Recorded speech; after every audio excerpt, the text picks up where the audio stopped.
This is Democracy Now!, democracynow.org. I'm Amy Goodman with Nermeen Sheikh. We're joined now by Congressmember Khanna. He's one of the co-sponsors, along with Republican Thomas Massie of Kentucky, of a rare bipartisan bill that would require the release of the full Epstein files.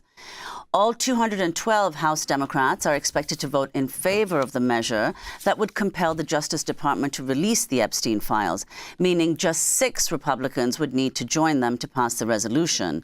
So far, 4 Republicans have signed on. They are Kentucky Congressmember Thomas Massie, Georgia's Marjorie Taylor Greene, Nancy Mace of South Carolina, and Lauren Boebert of Colorado. Meanwhile, President Trump has turned up pressure on Republicans to let the story die. Congressmember Khanna of California is a member of the House Committee on Oversight and Government Reform, which on Tuesday released more than 33,000 pages of records related to the Justice Department's investigation into Jeffrey Epstein. Congressmember Khanna is also vice chair of the Congressional Progressive Caucus. Congressmember, welcome back to Democracy Now! So you heard President Trump, 1, calling this a Democratic hoax, and number 2, saying we've already released thousands of documents. Is it true that the number of documents that are released is something like 3% of the Epstein files? And talk about what your bill is all about. Well, it's actually less than 1%. There are 300 gigabytes of data, according to the FBI, and they've released less than 1 gigabyte. And of that 1 gigabyte, 97% is public. So 3% is the new information of 1%. Basically, they have not released anything. But this is not about politics. I wish that every American could hear the survivors yesterday. They were in tears. They were reliving being raped, being assaulted at the age of 13, at the age of 14. They were asked to recruit their friends at junior high schools and high schools to come and meet with Jeffrey Epstein and face sexual assault. They were asked to recruit these girls to be farmed out to other rich and powerful men. And all they're asking this country, all they're asking progressives, independents, moderates, MAGA supporters, is to release the files so they can have some closure. Some of them do not have access to these files themselves. They need these files to help them remember what happened. And I hope this country can come together. Our bill calls for the full release of the files. We have 216 signatures. We need 2 more people to sign it to force a vote and get these files released. And Representative Khanna, if you could say, I mean, not only was very little new information released, as you pointed out, but also a lot of information was redacted from the documents. Do you know what kind of information that was? Well, some of it that was redacted was to protect the victims, but some of the information that was redacted has to do with financial information. But the bigger issue is that most of what was sent was already in the public domain. What we did not get were the financial transactions. What we did not get were the interviews with the other men who covered up Epstein and Maxwell's crimes. What we did not get is any of the investigations into other men who may have participated in the sex trafficking. So it's very clear what we need. The victims' lawyers have seen the files, and they have asked for those files to become public for the American public. So let's go to your co-sponsor of the bill, Kentucky Republican Congressmember Thomas Massie, questioned by reporters after your news conference. The reporters blocked the view of him on camera. They're being threatened. I mean, look, I've got $2 million of ads running against me back in my district, and it's funded by 3 billionaires. One of them's in Epstein's black book. I mean, this is what happens. Your consultants, your political consultants will abandon you when the White House gets mad at you. The Speaker will block all of your bills. They'll shut down your fundraising. This isn't political, but it is. I mean, the opposition to this is very political. What's your impression of what's your president of the White House seeming to whip against this vote so actively? I have no idea why they're doing it, other than I do believe they're trying to protect some people who are rich and powerful and connected, like Republican donors. Are you personally worried at all by the White House's threats against you or Representative Marjorie Taylor Greene? No, I'm the threat that's already happened. I mean, they're already running $2 million of ads against me. It's 3 billionaires, 2 hedge fund managers. One of them is in Epstein's black book. Who are these billionaires? John Paulson is one of them. Paul Singer is another. And Miriam Adelson is the other. But the one who's in Epstein's black book is John Paulson. What conversations have you had? By the way, those are max donors to the Speaker of the House. They're max donors to the NRCC. They're max donors to the RNC. They're max donors to Trump's campaign. These are 7- and 8-figure donors. And those are among the people who don't want these files released. So that was Republican Congressmember Massie of Kentucky, who's joining you, Congressmember Ro Khanna, in co-sponsoring this bill to release the Epstein files. And he's making very serious charges. He is saying that the people who are funding a campaign to unseat him, like billionaire John Paulson, were actually involved with Epstein. Can you tell us more? Well, the reality is he's getting enormous special interest money thrown at him from a number of places. First, of course, Donald Trump, his entire political team is putting millions of dollars to defeat him.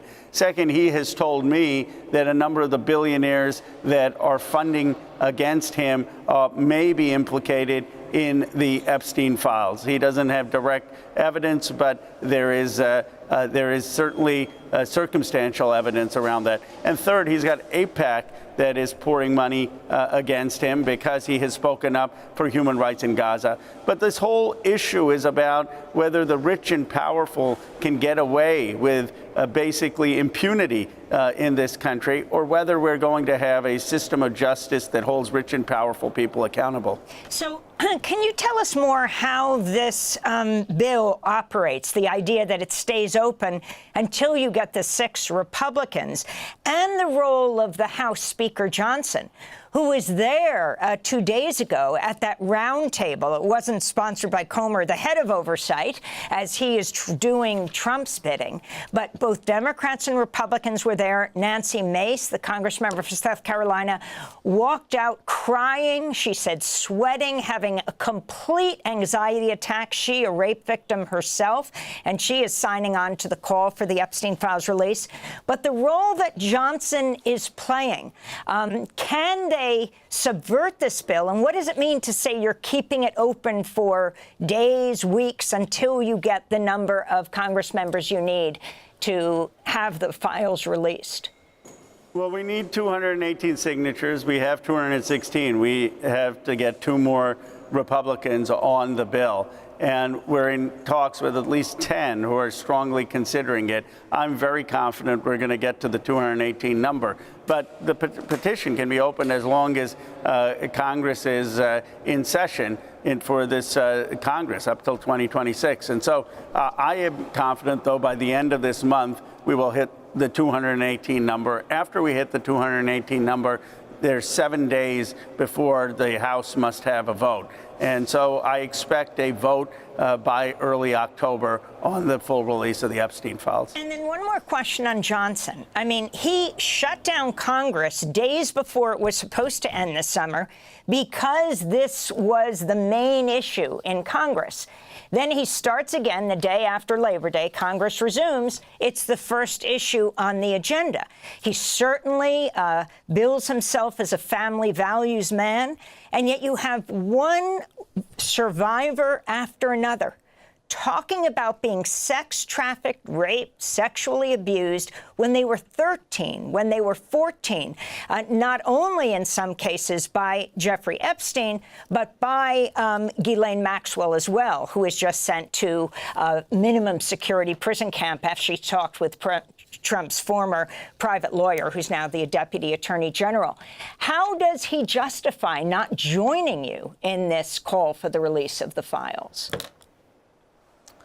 Well, it's unfortunate because I think he's morally conflicted. He heard the survivors. It was emotional. I mean, on the press conference, they were in tears. In the round table, they were in tears. They're reliving the worst trauma. And at the same time, he's getting tremendous pressure from Donald Trump. And he's basically chosen to do what Donald Trump wants, not what the base of MAGA wants, not what many of his members want. And in this case, not what is morally right. And how do we know what is morally right here? I have a simple test. Let's listen to what the survivors want. They were asked over and over again at the press conference, do they want the full release of the files? Do they support my and Massie's bill to do that? And they said, yes, that's what they need for justice, for closure. I wish this country would come together on that. They were asking the country to come together. They weren't going against Speaker Johnson. They weren't going against President Trump. They were pleading with them as citizens of this country who were abused, who were abandoned. Stand up for us. Stand up for basic decency. And that's the spirit with which Massie and I are trying to convince our colleagues. Take the politics out of this. This is a moral issue. And Alex Acosta, his role, the former U.S. attorney in Florida who became the one of the cabinet members of President Trump's first term, had to quit because of, they call the sweetheart deal, the non-prosecution agreement of Epstein, where he would go to sleep in the jail for about 13 months. And then the day he could go to his office, where apparently he sexually abused one girl, one woman after another during that whole time. And then over the next years before he was indicted again in 2019, raped or sexually abused what's believed to be possibly up to 1,000 women and girls. Alex Acosta and his testimony before your committee. Well, what we need to understand is why. Why was there such a cover-up when these girls were going to the police, when they were going to law enforcement and saying, help us? And Jeffrey Epstein, according to the survivors, was saying, well, I know presidents, I know foreign leaders, I know business leaders, nothing is going to happen. There are two things we have to get at. First, who are the other rich and powerful men who may have assaulted and raped these young girls? Second, who are the rich and powerful men who covered up for Epstein so he did not get prosecuted? The survivors were not even consulted in that initial sweetheart plea deal. And from Acosta, what we really want to get at is, why was this system so rigged? Who were the rich and powerful influences that were corrupting the process? And finally, Congressmember Khanna, before we conclude, we wanted to ask you about another issue.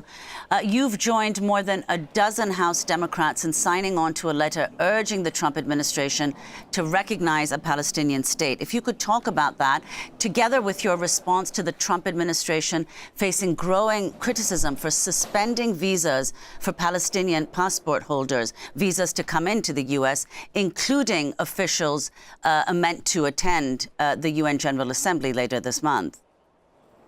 I am leading a letter calling on the United States to officially recognize the Palestinian state.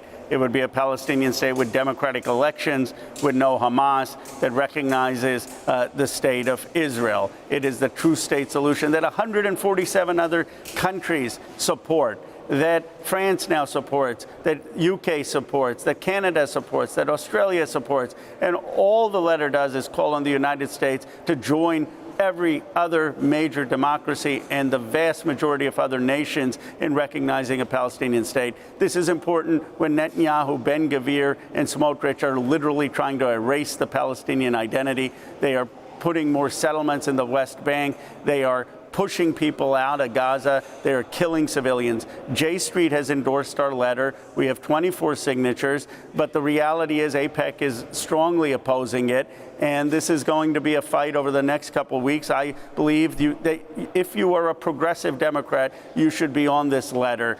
This is the time for the United States to recognize a Palestinian state. And finally, do you support an arms embargo against Israel? And the number of AIPAC-funded, in the past or even present, Congress members who are changing their position and saying they do support an arms embargo, especially when they go back to their districts and their constituents are demanding this.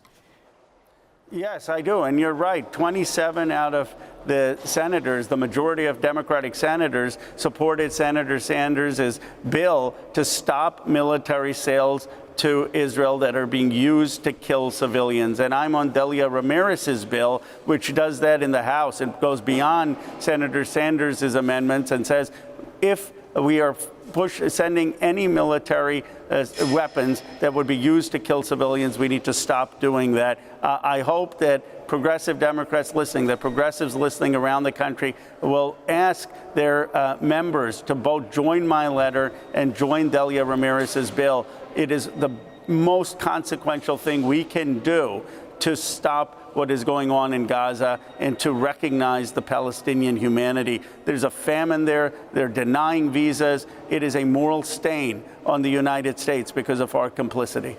Thanks for watching Democracy Now! On YouTube. Subscribe to the channel and turn on notifications to make sure you never miss a video. And for more of our audience-supported journalism, go to democracynow.org, where you can download our news app, sign up for our newsletter, subscribe to the daily podcast, and so much more.